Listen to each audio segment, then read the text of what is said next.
അപ്പോൾ ഇന്ന് നമ്മൾ ഡിസ്കസ് ചെയ്യുന്നത് സ്വാതന്ത്ര്യദിനവുമായി റിലേറ്റ് ചെയ്തിട്ടുള്ള കുറച്ച് ക്വസ്റ്റ്യൻസ് ആണ്.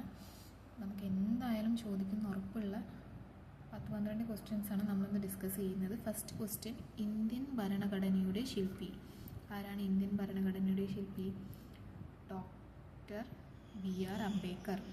പാകിസ്ഥാൻ്റെ രാഷ്ട്രപിതാവ് മുഹമ്മദ് അലി ജിന്ന. ഇന്ത്യയുടെ രാഷ്ട്രശില്പി ജവഹർലാൽ നെഹ്റു. ഇന്ത്യയുടെ ദേശീയഗാനം ആലപിക്കാൻ വേണ്ട സമയം 52 സെക്കൻഡ്. ഗാന്ധിജിയുടെ ആദ്യ സത്യാഗ്രഹം നടന്ന ചമ്പാരൻ എന്ന പ്രദേശം ഏത് സംസ്ഥാനത്താണ് വരുന്നത്? ബീഹാർ. ഇന്ത്യയുടെ ദേശീയ ഗീതം ആലപിക്കാൻ വേണ്ട സമയം 65 സെക്കൻഡ്. അപ്പോൾ ദേശീയഗാനം നമുക്കറിയാം ഏതാണ്? ജനഗണമന. അത് ആലപിക്കാൻ വേണ്ട സമയമാണ് 52 സെക്കൻഡ്. ദേശീയ ഗീതം ഏതാണ്? വന്ദേമാതരം. വന്ദേമാതരം ആലപിക്കാൻ വേണ്ട സമയമാണ് 65 സെക്കൻഡ്. രണ്ടും തമ്മിൽ മാറിപ്പോകരുത്, ദേശീയഗാനവും ദേശീയഗീതവും.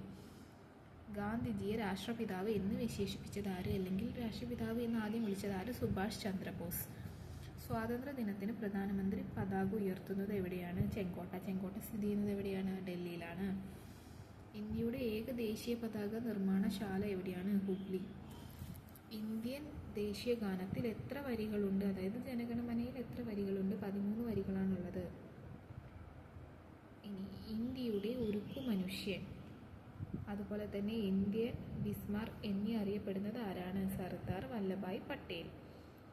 ഇന്ത്യൻ നാഷണൽ കോൺഗ്രസിൻ്റെ അധ്യക്ഷനായ മലയാളി ആര്? ചേറ്റൂർ ശങ്കരൻ നായർ. അപ്പോൾ ഇത്രയും ക്വസ്റ്റ്യൻസ് ആണ് നമ്മളിന്ന് ഡിസ്കസ് ചെയ്തിട്ടുള്ളത്. എല്ലാവർക്കും സ്വാതന്ത്ര്യദിന ക്വിസിൽ ഫസ്റ്റ് പ്രൈസ് കിട്ടട്ടെ, പ്രൈസുകളെല്ലാം കിട്ടട്ടെ. അതിലുപരി നിങ്ങൾക്ക് നമ്മുടെ ഇന്ത്യയുമായി റിലേറ്റ് ചെയ്തിട്ട് അല്ലെങ്കിൽ ഇന്ത്യൻ സ്വാതന്ത്ര്യവുമായി ബന്ധപ്പെട്ട കുറച്ച് ക്വസ്റ്റ്യൻസ് നമ്മൾ പഠിക്കട്ടെ എന്ന രീതിയിലാണ് ഈ ക്വസ്റ്റ്യൻസ് ഇപ്പോൾ അപ്ലോഡ് ചെയ്യുന്നത്. എല്ലാവരും നന്നായി പഠിക്കുക. All the best. നമ്മുടെ ക്ലാസ് ഇഷ്ടമായെങ്കിൽ ചാനൽ സബ്സ്ക്രൈബ് ചെയ്യുക, ഷെയർ ചെയ്യുക, ലൈക്ക് ചെയ്യുക.